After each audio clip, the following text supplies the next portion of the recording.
What's up? I'm Dan Fredenberg for dandoesdeals.com, and today I have my first in the series of Chance Encounters. Chance Encounters. This is a chance encounter. So anyway, I got Pinny Lubinsky here today, and we're going to talk about where we are in commercial real estate, what we're looking for, and all that kind of stuff. So Pinny, thanks for being here today. How you doing? And I'm doing great. Pleasure to be on the show. Excellent, excellent. So, first of all, in commercial real estate, where do you focus right now? Yes. So right now I'm actually focused on the multifamily side and specifically by way of syndication. I actually started out in multifamily 2 years ago. That was my initial plunge into entrepreneurness, so to speak, and that was the initial plan. And eventually, I did want to get into multifamily, but I thought that I wanted to build up a large portfolio of single families first and then slowly start transitioning into maybe a duplex, a triplex, and then into larger multifamilies. And I feel like most people, they have like a certain picture in their head of exactly how they're going to reach their goals, and how in 5 years from now will be this, and in 10 years from now will be this. But many times as you actually start and get the ball rolling, you get a little bit of a reality check. You meet different people, opened up to different opportunities, and sometimes you have to pivot a little bit. So what happened was for me, actually, right after the first single family, I was like, okay, that was great. Now I want to go into fixing and flipping and wholesaling because that sounded cool. So it was a little bit of the shiny object syndrome, and I was like, hey, this looks cool. This looks cool. But then COVID hit, and as with a lot of landlords, we had to rethink our strategy. I had known people that had owned some single families. And the thing is, if you don't own a whole lot of them, you can suffer a little bit with the tenants not paying, or some other struggles during COVID. So I thank goodness, like my tenant actually was paying, but I just was like, hey, I don't want to have all my eggs in one basket. I don't really like this so much. Let's get rid of this. I actually sold it during COVID. That's when I started educating myself into multifamily, hired a coach, a mentor by the name of Andrew Cushman, who's been great for me, helped educate me on underwriting and every other step of the process, as well as bought Michael Blank's course, started listening to every podcast, reading every book, and just attending, a lot more meetups. Actually, recently started to attend a lot more. Yeah, so we're looking for multifamily right now, Central Florida, North Florida, a little bit of Georgia, but that's pretty much the little, I don't know if that was too long, but that was pretty much the gist of it. No, no, that was great. And it's interesting because like my background being from technology and I was working for a single family residential firm, I was watching those fix and flips and the wholesaling and all that kind of fun stuff. And, I was going like, okay, well, yeah, that makes sense if you've got a big enough nest egg. Like I was thinking that maybe I would make the jump into real estate by going for single family as well. But then when I saw my boss, who, like he'd have like 10 houses buying and selling every single month. Okay, at all times. Okay, and so like there's plenty of money floating around, so I knew the opportunity, but the transactional nature of it, that kind of scared me because I figured, like if I had a year where I got like eight flips or something like that, I might be tempted to coast a little bit. I saw my boss looking at multifamily and saying, look at these numbers and look at the price per door compared to the commitment that you're doing in single family. So that's why I haven't turned back at all about my decision to go from tech and jump in and use those skills to do multifamily. But one thing I'd like to do also for the audience, I've got a very messed up looking die, which is a model for making an apartment complex deal, and it's got six sides. And full disclosure, there is a little bit of conflation going on. But for example, most of the people you see in meetups and whatnot, they're ultimately repositioners. But part of being a repositioner is often being the acquisition guy. Okay, so I didn't include that on this die. Okay, so repositioner is a person who finds the property and says, hey, I can make this make more money than it is right now, or at least I can pick it up on behalf behalf of my ding financiers. See how messed that up is? Thanks, kids. I love that. Anyway, the right. So you're going, okay. At least we can pick this up and make some more profit for my financiers. But in order to make that work, especially if you're like me on the internet, well, there's a few things you're going to need. One is an operator, of course. The operations people. So I drew the toilet here because they got to fix the toilets. They got to collect the rent, do the maintenance, and all that kind of stuff. But one of the things that I like to say about real estate in general is that it's the world's second oldest profession, I like to say. And so it's a very, very mature industry. Which one? And Which so one is the oldest? well, the oldest profession is the oldest profession. You need your operations person, but because real estate in general is such a mature industry, the only way that you can be really certain that you're going to get more profits is if you get a contractor and you fix the place up. You actually make it worth more by putting more money into it. So if you're a repositioner and you're on the internet, you got your operations person and you got your contractor team, then you can start fixing up the building. But it's still not a great idea because you need a local. Okay, you need somebody who can drop in, check in, make sure things are okay. So once you've got all of these, the repositioner is probably going to want to go to the financier and say, okay, I'm ready to do a business. Let's do this. Okay. And they'll check out the numbers, say it's all hunky dory. Maybe they won't. And one of the questions, though, is going to be, who's your sponsor? Sorry, I meant.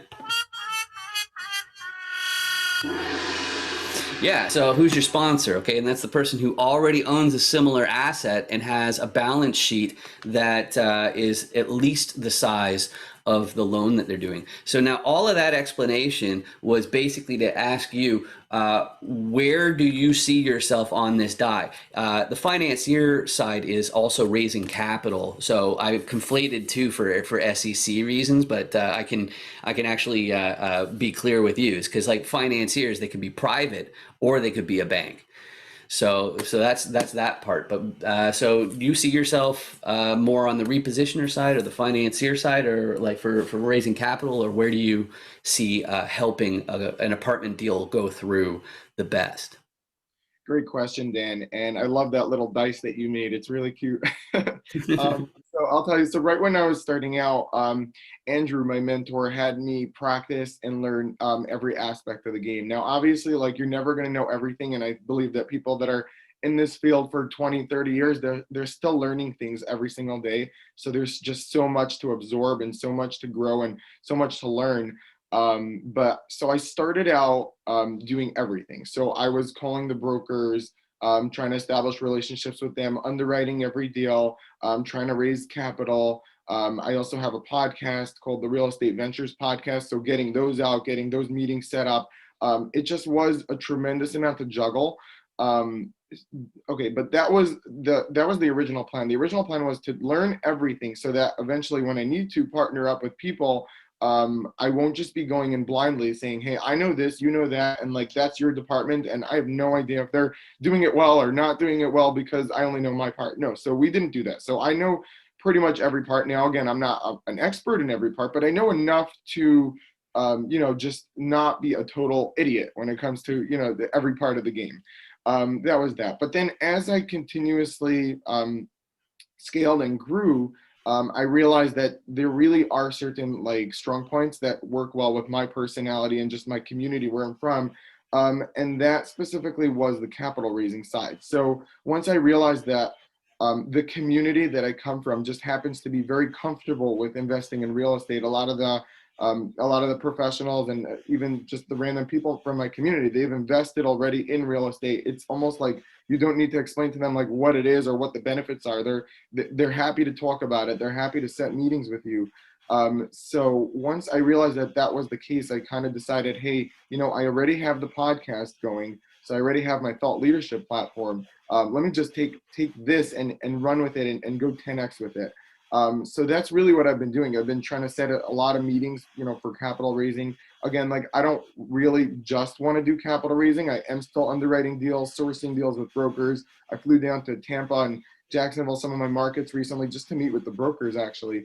But definitely if I want to say like one thing that I'm focusing on a little bit more than the rest, it would be capital raising and trying to get into a deal that way. Well, capital raisers are very, very popular people. There's no two ways about it. You know, if Okay. you can show up and you know you represent a few people who can write a big check, then yeah, you're going to be very popular. But speaking of which, you mentioned that you were mostly looking for multifamily in Florida and Georgia. What kind of unit count is your sweetheart deal? Right. So I'll tell you, this was also a learning process because when we started out, we were kind of looking at anything. We were looking at anything, anywhere. And then we realized that like just by trying to be, an expert in every market and every size deal and trying to build relationships with everything, we're kind of just like chasing our tail and like we weren't really getting anywhere. So we kind of decided that we had to hone down to like specific areas, specific markets, and then specific unit size.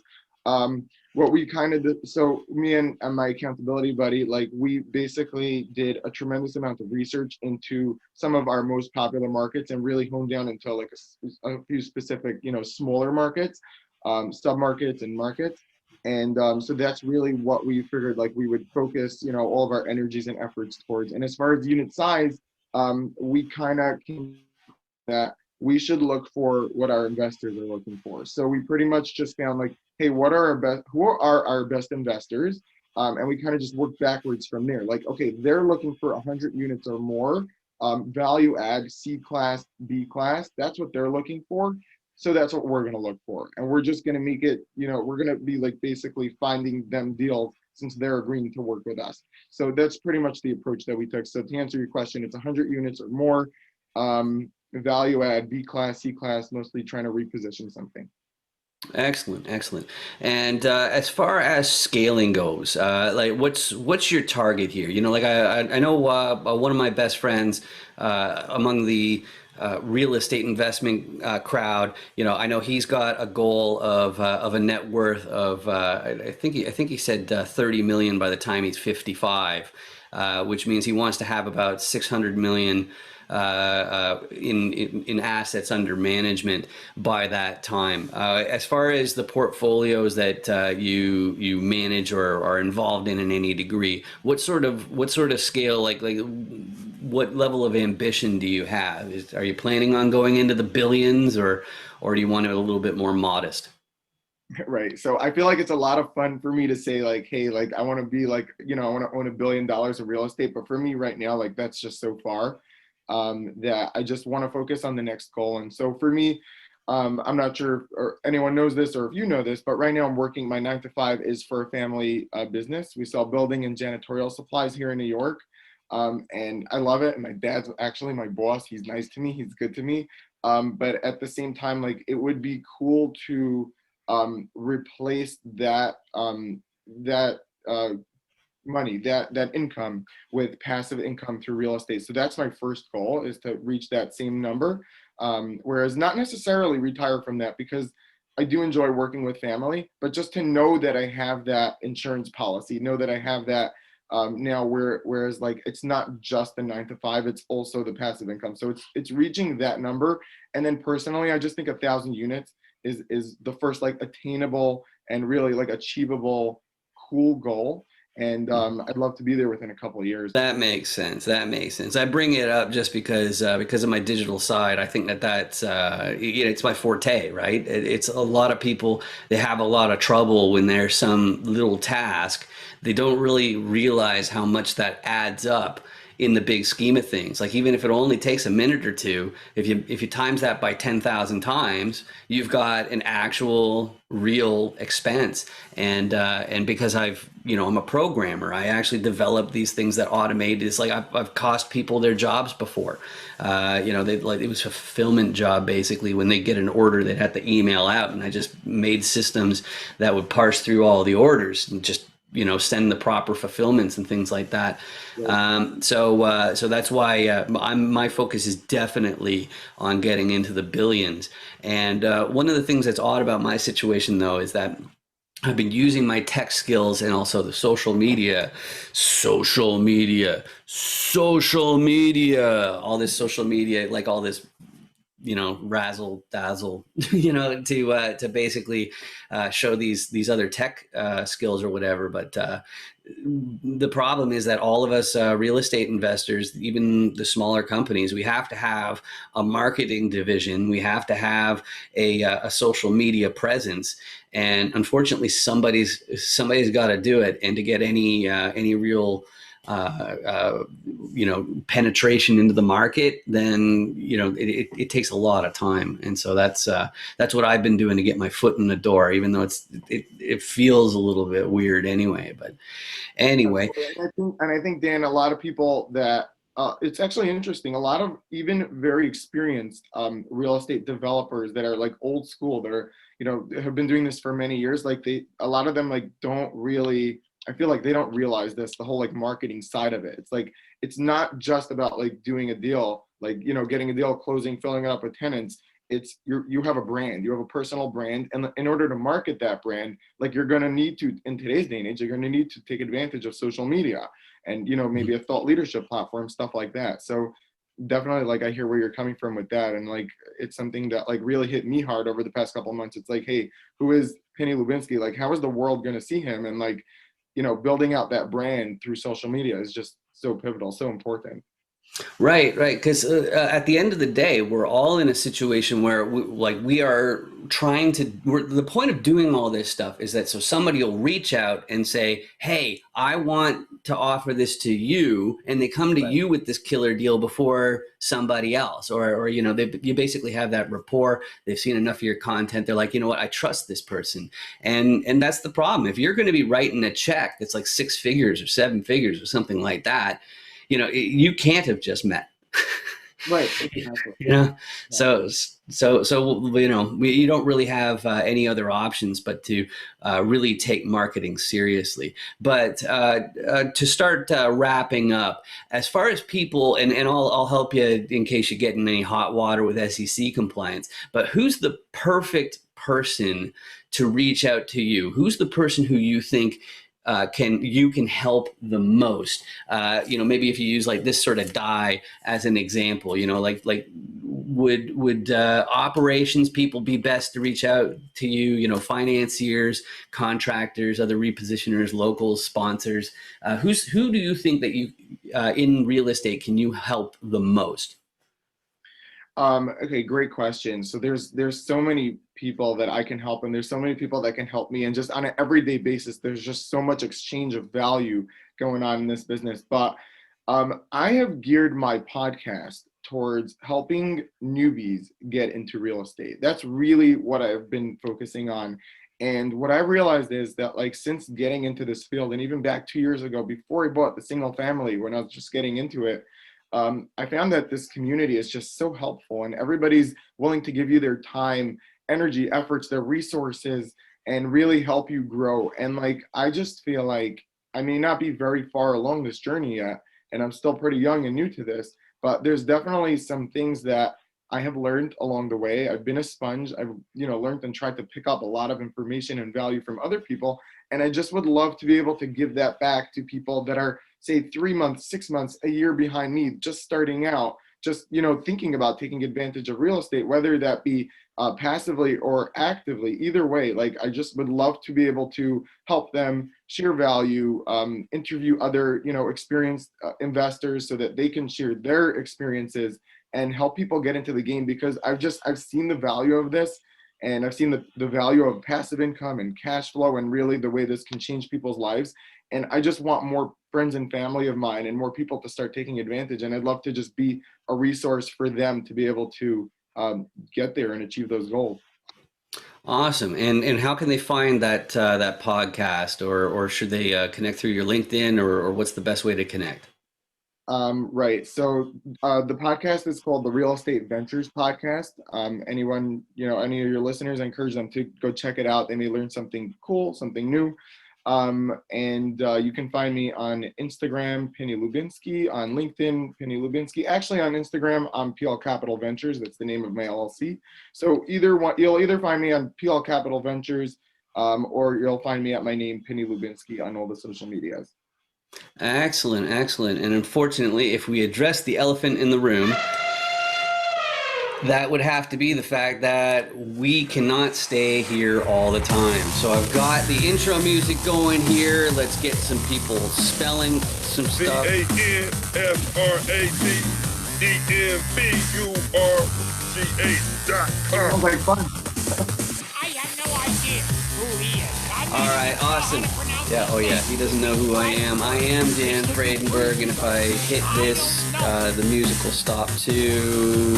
There we go. Yeah, no, there's the music. Okay, cool. So that's all done. And yeah, so this has been for dandoesdeals.com. This is another chance encounter. It's been absolutely fantastic talking to you, Penny. We'll talk a little bit after I hang up, but thanks again for being here.